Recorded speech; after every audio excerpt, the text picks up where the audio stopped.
सब कुछ ग्रहों की भौतिकी प्लैनेटरी फिजिक्स से शुरू होता है। पृथ्वी अपनी धुरी पर बिल्कुल सीधी नहीं घूमती। यह 23.5 डिग्री के एक सटीक कोण पर झुकी हुई है। यही झुकाव यह तय करता है कि सूरज की रोशनी सबसे ज्यादा कहां पड़ेगी और इसी से दुनिया के हर बड़े जलवायु क्षेत्र क्लाइमेट जोन का निर्धारण होता है। इसी झुकाव के कारण मानचित्र पर ठीक 23 डिग्री 30 मिनट उत्तरी अक्षांश पर एक विशिष्ट रेखा बनती है। 21 जून को यानी ग्रीष्म संक्रांति समर सोल्स्टिस के दिन सूरज ठीक इसी निर्देशांक के ऊपर संरेखित होता है। इस अक्षांश को कर्क रेखा ट्रॉपिक ऑफ कैंसर कहा जाता है। यह उष्ण कटिबंधीय क्षेत्र या उष्ण कटिबंध टॉरिड जोन की पूर्ण उत्तरी सीमा को दर्शाता है। एक ऐसा क्षेत्र जो अपनी भीषण गर्मी और अत्यधिक आर्द्रता ह्यूमिडिटी के लिए जाना जाता है। जब हम इस पैमाने को ग्रहों से घटाकर भारतीय उपमहाद्वीप पर लाते हैं तो यह अदृश्य रेखा जमीनी हकीकत तय करती है। यह प्लैनेटरी ज्योमेट्री उस भौगोलिक वास्तविकता का शुरुआती बिंदु है जो भारत के सबसे प्रसिद्ध रेगिस्तानी राज्य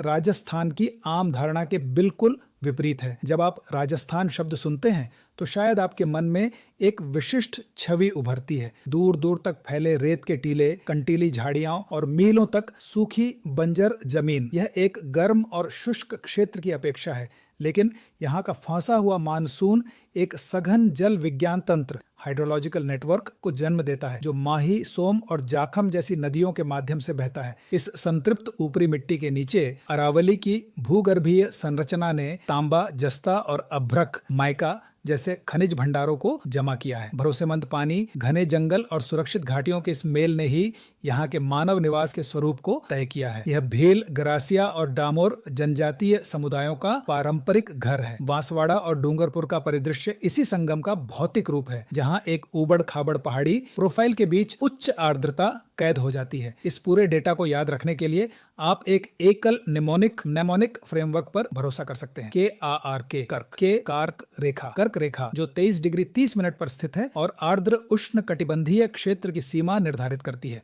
अरावली पर्वतमाला जो उष्ण कटिबंधीय नमी को रोकने के लिए आवश्यक ऊंचाई प्रदान करती है। रेनफॉल वर्षा यानी पहाड़ों द्वारा रोकी गई 60 से 100 सेंटीमीटर की वार्षिक वर्षा। के खेती खेती बारिश के कारण कृषि में आया बदलाव, जिससे चावल और मक्का जैसी अधिक पानी वाली फसलों की खेती संभव हो पाती है। इस कारक फ्रेमवर्क को समझ लीजिए और आप बुनियादी सिद्धांतों के आधार पर दक्षिणी राजस्थान की पूरी भौगोलिक वास्तविकता का तार्किक अनुमान लगा सकते हैं।